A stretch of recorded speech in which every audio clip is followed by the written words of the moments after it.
Juez rechaza congelar de inmediato el programa de parol humanitario. El juez Drew B. Tipton decidió que la solicitud de los estados de congelar la implementación del programa de parol humanitario se analizará como parte del juicio, cuya fecha de inicio aún no se ha establecido. O sea, momentáneamente se disipa el temor que muchas familias, muchas personas tenían de que no habían hecho su solicitud todavía y que congelaran el tema del parol. Yo creo que esto se va a congelar en algún momento. Por la cantidad de solicitudes y porque van a tener que centrarse en procesar las que tienen, etcétera, etcétera. Pero la noticia el día de hoy es que esto no se va a congelar ahora. Ellos habían pedido 20 estados, oye, con tremendas razones también. O sea, no estamos aquí tampoco atacando a la razón que tienen esos estados, que se le ha sobrepasado todo, sino dando la noticia que hay. Y la noticia es que no se aceptó la propuesta de congelar el parol hasta que se decida si puede continuar o no, sino que se va a analizar todo como parte del mismo juicio. Así que bueno, si usted no ha hecho la solicitud, pues está a tiempo de hacerla todavía. Administración Biden mantiene a Cuba en la lista de patrocinadores del terrorismo. Y aquí me detengo a decir algo importante. Están rabiando por la herida. Ha salido el MINREX, ha salido Cuba Debate, ha salido Último Minuto. Administración Biden vuelve a colocar a Cuba en la lista de patrocinadores del terrorismo. Señores, la dictadura que rige en Cuba no son patrocinadores del terrorismo. En ese sentido tiene razón Cuba Debate. Ellos no son patrocinadores del terrorismo, ellos son terroristas. Lo estamos viendo en todos estos días, lo vimos en los audios que se filtraron. Ellos se mantienen en el poder infundiendo el temor, el terror. Pregúntele a cualquier cubano que está en el más profundo hueco de la miseria, pisoteado por todas partes, ¿por qué no protesta? Dice, porque hay mucho miedo. ¿Eso cómo se llama? Cuando usted tiene miedo a hablar, miedo a pensar, miedo a decir, miedo a que te encarcelen, miedo a que te lleven a tu hijo preso, miedo a que te rompan la cabeza con un palo, la brigada de respuesta rápida, ¿cómo se llama eso? Entonces ellos no son patrocinadores del terrorismo solamente, patrocinan mucho terrorismo y guerrillas y bombas y secuestros y guerra en muchos lados. Recuerden que del 1959 a la fecha Estados Unidos tenía, creo que eran 7 incursiones armadas y Cuba tenía 39. Y dicen que el imperio es de mandar tropas a los lugares. Pero sobre todo son terroristas los que ostentan el poder en Cuba. Ahora, no se dejen engañar. Si bien considero coherente, real y positivo, basado en la información que se maneja, que la administración de Biden continúe poniendo a la dictadura cubana en la lista de patrocinadores del terrorismo, yo desde este programa le pido coherencia a la administración Biden. Porque por un lado está diciendo correctamente, y el que no lo sepa yo le puedo explicar todo, por qué son patrocinadores del terrorismo, y por el otro los estás invitando a venir a tu casa y estás dándote la lengua con ellos y le estás aprobando todo lo que te piden y estás permitiendo que en los Estados Unidos esté lleno esto de agencias de los patrocinadores del terrorismo. Si hay 7 países en el mundo patrocinados del terrorismo y uno de ellos es Cuba, no Cuba, el cubano que está en una cola croqueta en la calle, que lo que se está haciendo es terrorismo unos contra otros, el Estado, la dictadura. Pero si tú reconoces eso, entonces tienes que actuar en función de ese estatus que tú has reconocido. Yo no puedo admitir que mi vecino es un violador y siendo yo padre y siendo yo una persona responsable, óyeme, dejar a mi familia solo con el vecino. e invitarlo a comer a la casa y a quedarse a dormir y a compartir con nosotros, porque hay una incoherencia en eso. Si la dictadura cubana y toda su alianza estratégica con los enemigos de los Estados Unidos, enemigos militares, enemigos políticos, enemigos de terroristas y todo, entonces hay que actuar en consecuencia con eso y hacer máxima presión a esos terroristas. Es lo que hay que hacer. Entonces, bueno, a mí no sé, me resulta chocante eso, ¿no? Me resulta chocante. Bueno, hay un capítulo 3 que está dedicado a los niños de una serie que ha venido haciendo Radio y Televisión Martí, de unas grabaciones que ellos hicieron en el momento más álgido de la crisis de migrantes en la frontera. Y este capítulo yo quiero, agradeciendo a Radio y TV Martí que nos permita difundir sus materiales, ponerlo a su consideración y decir un par de cositas al respecto. Así que vamos a verlo, por favor.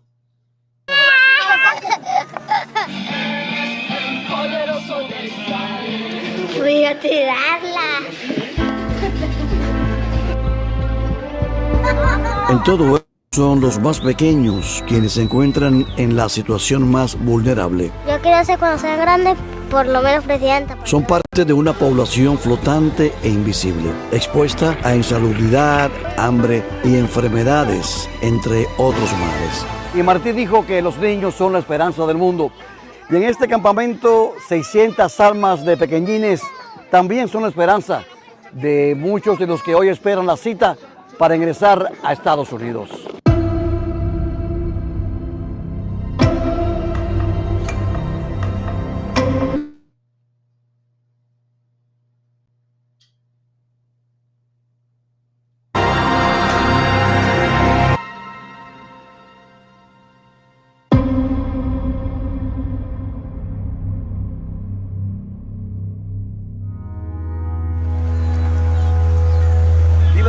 ¿Cómo te llamas? Antonella. Antonella es venezolana, tiene 7 años y vive en el campamento bajo custodia de su tío Luis. Ella quiere hablar, ¿tú me das permiso para que hable en cámara? Claro, sí. Venga. Es muy difícil para nosotros porque algunas personas se han tirado para el río y si se tienen para el río no regresan. Las personas dicen que no, que nos van a regresar otra vez para el campamento. No, lo van a regresar para allá, para atrás.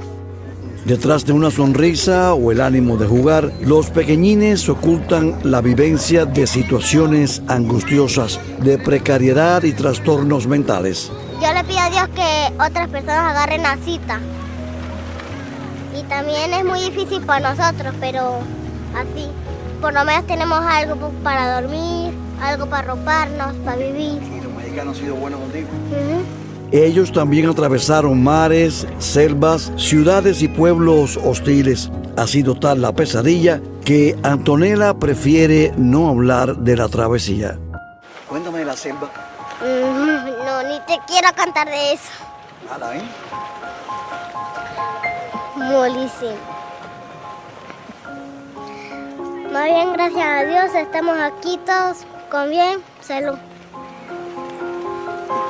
Y quieres ir a la escuela en Estados Unidos, ¿verdad? Sí. Además, hoy nos llamaron a los niños por ir para una escuela. La niña se expresa como si supiera ocultar su grado de angustia. Para nosotros muy difícil y ellos están viviendo una vida buena allá.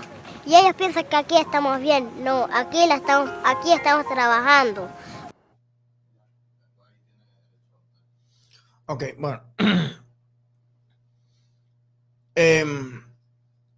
Es importante que veamos esto, porque esto es lo que ha hecho el chavismo en Venezuela. Esto no pasaba antes del chavismo.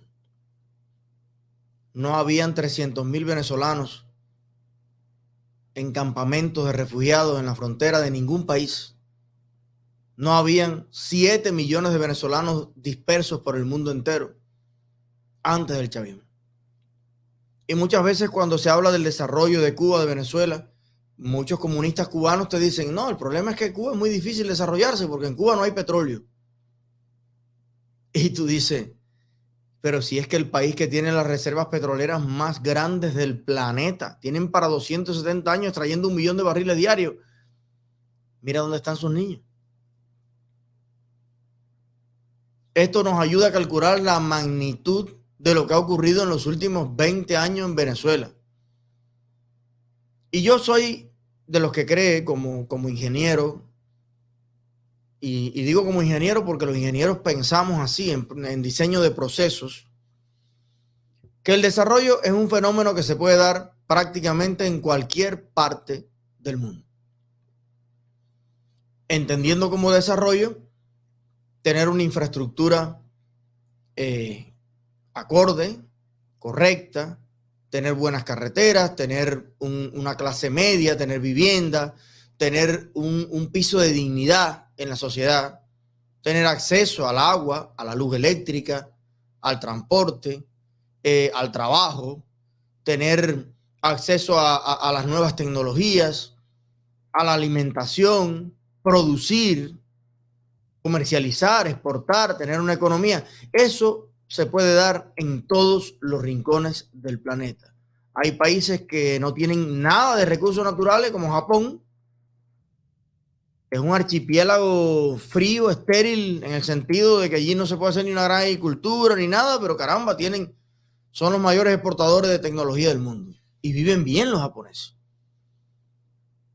Ya quisiera Japón tener el 1% de los recursos naturales que tiene Venezuela, que tiene todo, tiene agua dulce, tiene oro, tiene plata, tiene diamante, petróleo, tiene selva, mar. Bueno, es que Venezuela tiene todo. Como Cuba también tiene muchísimas cosas. Aunque los comunistas, para justificarse, te digan que Cuba no tiene nada. Cuba tiene muchísimo más que otros países que son mucho más desarrollados que Cuba. Y es duro pensar cuántas niñas como ella, más pequeñas que ella, poquito más grandes que ella, han resultado muertas, ahogadas, secuestradas, violadas, le han extraído órganos, las han traficado en todas las cosas. Y por eso duele tanto, ¿no? Ver a estos muchachos que nacieron en un país rico, que ha sido empobrecido, secuestrado por la mafia chavista y madurista, igual que por los Castros en Cuba, y una niña que se nota, esa es la niña que llega a los Estados Unidos y después es jefa de proyectos en la NASA. Una niña tan pequeña, tiene casi la edad de Lisa, de tener 6, 7 años. Súper inteligente, fluida, con una actitud, con un brillo en los ojos y en el alma, que espero de todo corazón que ya esté aquí y que tenga la oportunidad de salir adelante. Y que ojalá que nunca olvide por qué está aquí. Bueno, va a ser que después vote socialista también. Pero esto es importante, señores. Saber que el problema de América Latina se resuelve en cada país de América Latina. El problema de El Salvador se arregla en El Salvador. Y se está arreglando. Y está demostrado. Nayib Bukele está demostrándole al mundo entero que no necesita de los Estados Unidos para resolver los problemas de El Salvador. Sin fajarse con los Estados Unidos. Nayib Bukele ha sido el único presidente al que Estados Unidos le quitó la ayuda para el desarrollo. Y El Salvador no para de desarrollarse. Y de pacificarse. Y de estar cada vez más a la punta de los mejores indicadores del mundo, viniendo de los peores indicadores del mundo en 2 o 3 años. El otro día estaba mirando un video en el que Hugo Chávez le da 72 horas al embajador gringo y le llama hijos de puta, gringos hijos de puta, váyanse de aquí de Venezuela. Y lo expulsa de Venezuela porque él es el caballo. ¿Cómo está Venezuela hoy? Porque los problemas de Venezuela se arreglan en Venezuela. Los problemas de Cuba se arreglan en Cuba porque tienen su raíz en Cuba. Es en Cuba donde se están haciendo mal las cosas. Es en Cuba donde no se está aprovechando el talento de los cubanos que podemos crear en libertad todo lo que nos dé la gana. Es en Cuba donde se reprime.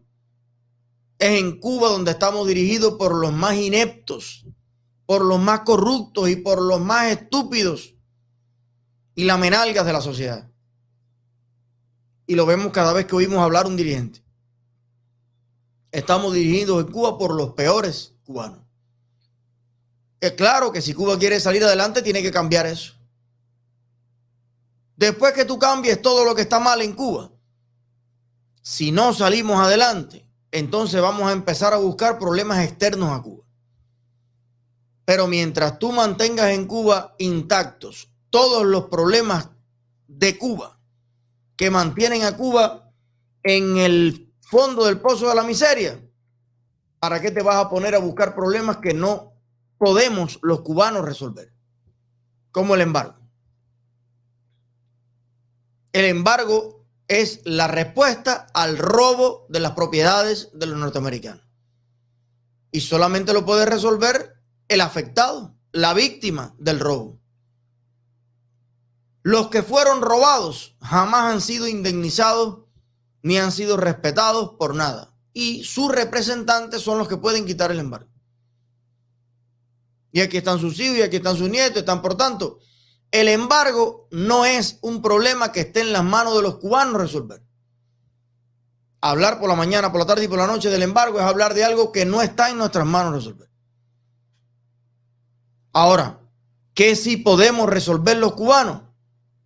La mala administración, los malos dirigentes, la pésima constitución que tenemos, las leyes que prohíben que los cubanos despeguen, avancen, produzcan y sean felices y que al mismo tiempo premian a los capitalistas neoliberales más inescrupulosos del mundo en Cuba. Los cubanos podemos resolver la falta de derechos que hay en Cuba. Los cubanos podemos exigir ser libres y prósperos en Cuba. Los cubanos podemos poner fin a un sistema que nos tiene en cadenas y oprobio sumidos. Si usted no ha resuelto nada de eso, pierde su tiempo exigiéndole a otros en el mundo que hagan negocios con el gobierno corrupto de Cuba y que le presten dinero, que es lo único que nos hace Estados Unidos. Por lo demás le vende todo el pollo y toda la cosa que le da la gana. Entonces, ¿cuál va a ser la prioridad a la hora de empezar a resolver los problemas de Cuba para los cubanos? ¿Los que están en nuestras manos resolver o los que no dependen de nosotros? Porque, por ejemplo, si una mujer no se quiere acostar conmigo, yo no lo puedo resolver. Si Estados Unidos no le quiere prestar dinero a Cuba, que tampoco se lo presta Rusia ya, ni se lo presta China, ni nada, yo no puedo obligar a los Estados Unidos a prestarle dinero a una dictadura. Ahora, que yo sí puedo resolver, elegir libremente el liderazgo de Puerto Padre, un liderazgo diferente, que venga con ideas frescas, con ideas jóvenes, con ideas renovadas, como Nayib Bukele en El Salvador, y que empiece a arreglar Puerto Padre, ofrecer beneficios a los puertopadrenses, derechos para los puertos. Eso sí lo podemos hacer. ¿Y por qué no lo estamos haciendo? ¿Por qué todos los medios, la radio, la televisión, la gente está empeñado en exigir un problema que no está en nuestras manos? Pero todas las soluciones que sí están en las manos de los cubanos no se aplica ninguna. Entonces estamos embarcados. Porque yo creo que hay que empezar por resolver lo que sí podemos resolver. Que está allí en Cuba el problema. Y lo que pasará es que cuando resuelvas los problemas que sí están en las manos de los cubanos resolver, te vas a dar cuenta que los demás ya no existen. Porque cuando en Cuba se resuelve el problema de la dictadura, ya todos los países del mundo, no solo los Estados Unidos, todos le van a prestar dinero a Cuba porque es un Estado de Derecho. Es una democracia correctamente establecida, con balance de poderes, que honra sus deudas, que produce, que se desarrolla, que no tiene presos políticos, que tiene elecciones libres. Entonces, empecemos por ahí. Pero lo mismo que desde Cuba se lo digo a Venezuela. No es que ahora Estados Unidos fíjate tú, Estados Unidos ni es responsable de los problemas en Cuba, Venezuela y Nicaragua, ni tiene que recibir el perjuicio de lo que pasa en Cuba, en Venezuela y en Nicaragua. El perjuicio es tener que darle refugio a millones de personas que no resuelven ningún problema en su país. ¿Entiendes lo que te digo? Es triste muchísimo la situación, pero hay que empezar por lo interno, hay que empezar por lo de adentro, en toda América Latina. Toda América Latina tiene lo suficiente, lo necesario y más de lo necesario para ser tan ricos como Francia, como Italia, como Suecia. Perú puede ser como Dinamarca, Brasil puede ser como los Estados Unidos sin ningún problema.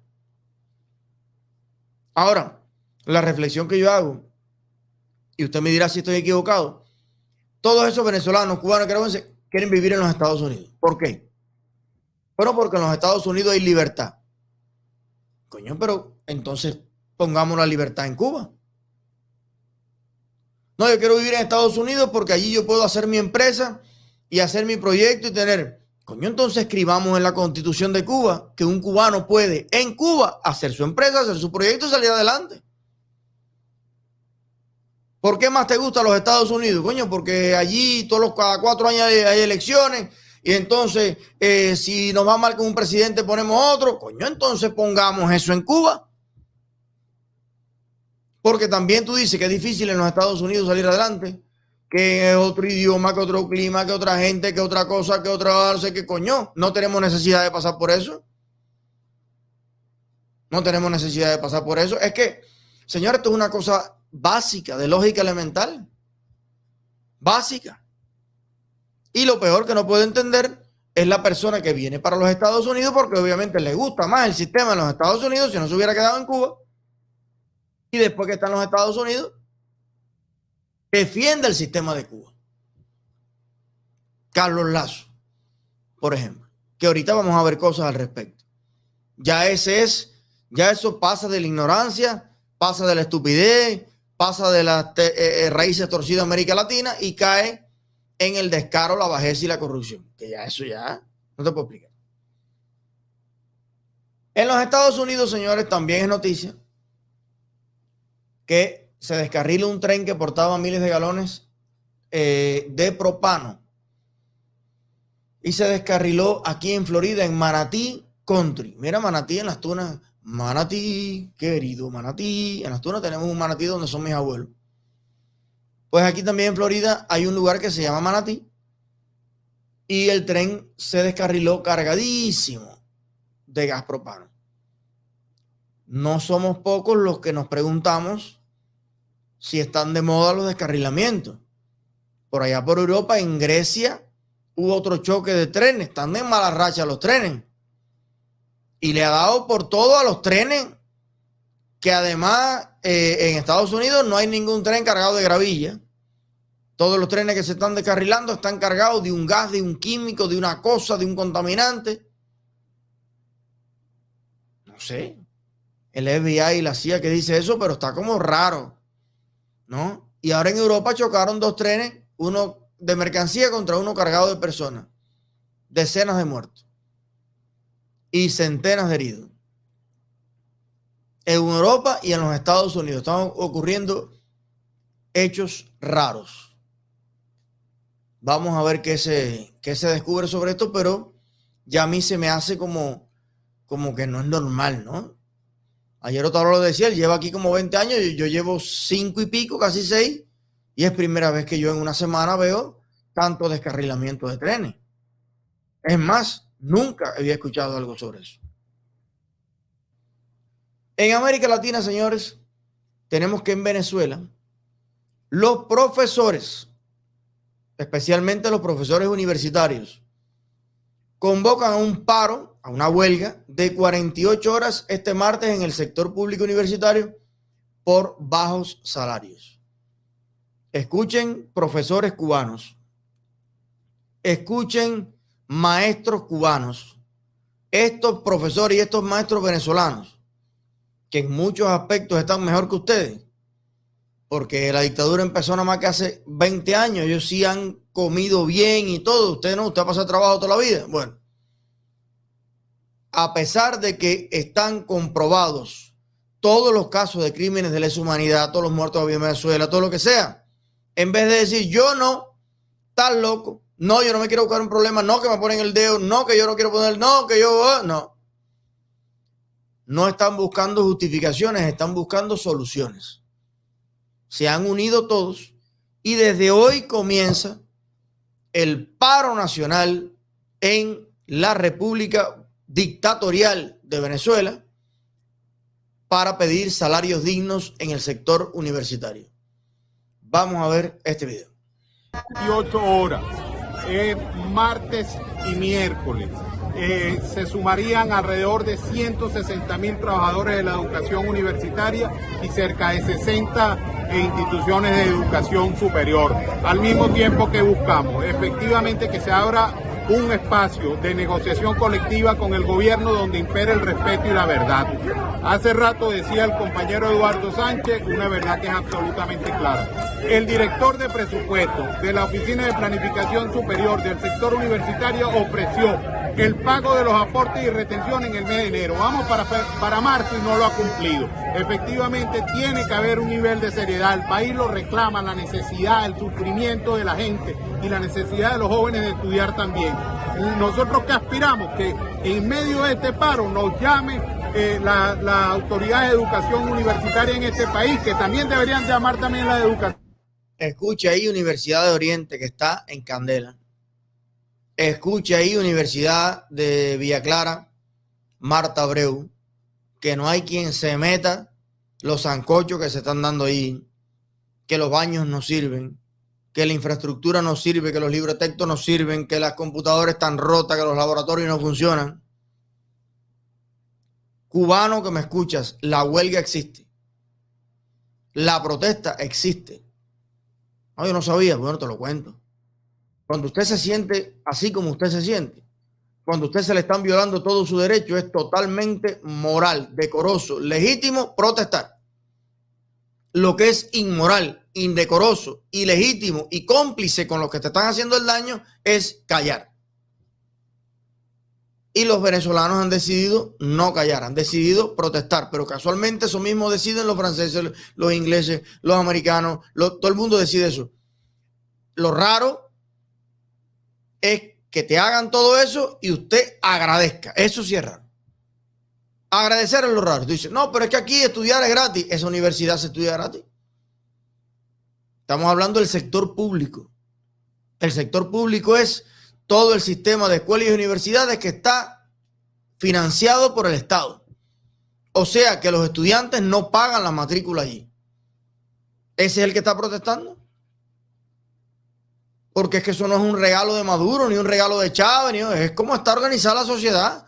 El Estado que se financia con el dinero de todos los venezolanos va a financiar esta universidad. ¿Ya? Eso no quiere decir que ahora te paguen una basura para dar clases en esa universidad y tú te tengas que callar la boca.